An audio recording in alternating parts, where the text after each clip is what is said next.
Hello everyone, it's me Uncle John. Today I am going to read S3 3098, A Weekend with Wendell by Kevin Hanks. Hankins.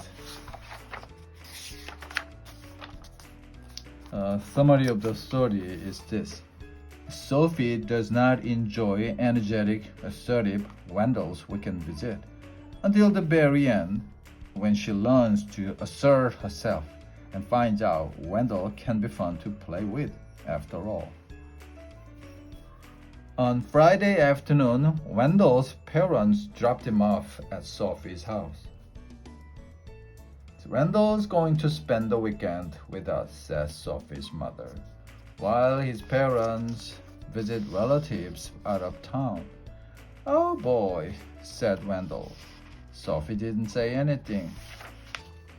After a snack, Sophie helped Wendell carry his sleeping bag and suitcase upstairs.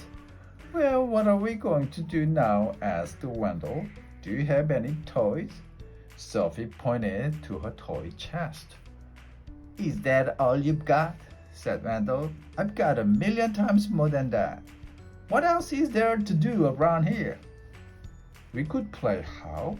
We could play house, said Sophie. Only if I can make the rules, said Wendell. So they played house, and Wendell made the rules.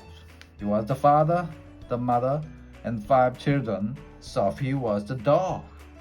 Then they played hospital. Wendell was the doctor, nurse, and the patient. Sophie was the desk clerk. Oh boy. At dinner, Wendell said that he was allergic to anything green, so he didn't have to eat his vegetables. And then, when Sophie wasn't looking, he scooped the whipped cream off her dessert. When is Wendell leaving? Whispered Sophie. Soon, said her mother. Soon, said her father. After Sophie's parents tucked Sophie in her bed, zipped Wendell in his sleeping bag, kissed them both, and turned off the light, Wendell grabbed his flashlight and shone it right in Sophie's eye. See ya tomorrow, he said, smiling. Sophie shut her eyes. I can't wait for Wendell to go home, she said to herself. On Saturday morning, when Sophie woke up, there was a lumpy blue monster jumping up and down on her bed. It was Wendell. She felt something pinch her leg at breakfast. It was Wendell. She heard scary noises coming from the broom closet. It was Wendell. Wendell used Sophie's crayons and left them on the porch, so they melted. At lunch, Wendell finger painted with his peanut butter and jelly. Isn't this fun? Said Wendell. Sophie didn't say anything. When is Wendell leaving? Whispered Sophie. Soon, said her mother. Soon, said her father. See you tomorrow, Wendell, Sophie. Ho, ho, ho, ha, ha. At bedtime, when Sophie put her head on her pillow, she heard something crunch. It was a note from Wendell. It said, See you tomorrow. Sophie shut her eyes.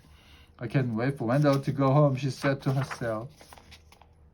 Before Wendell's parents picked him up on Sunday morning, he tried to make a long-distance call. He wrote his name on the bathroom mirror with toothpaste. Oh my. And he gave Sophie a new hairdo with shaving cream. Wanna go outside to help me wash this off? Asked Sophie. We could play firefighter. Oh boy, said Wendell. So they played firefighter, and Sophie made the rules. She was the fire chief. Wendell was the burning building. Isn't this fun? Said Sophie. Wendell didn't say anything. Do I get to be the fire chief? Asked Wendell. Maybe, said Sophie. Soon Wendell and Sophie didn't care who was the fire chief or who was the burning building. Time to go, said Sophie's mother. Time to go, said Sophie's father. Already? Said Wendell. Already, said Sophie. When is Wendell coming back? Asked Sophie. Never, said her mother. Never, said her father. That afternoon, when Wendell unpacked his suitcase, he heard something crunch. It was a note from Sophie. It said, I hope I see you soon. The end.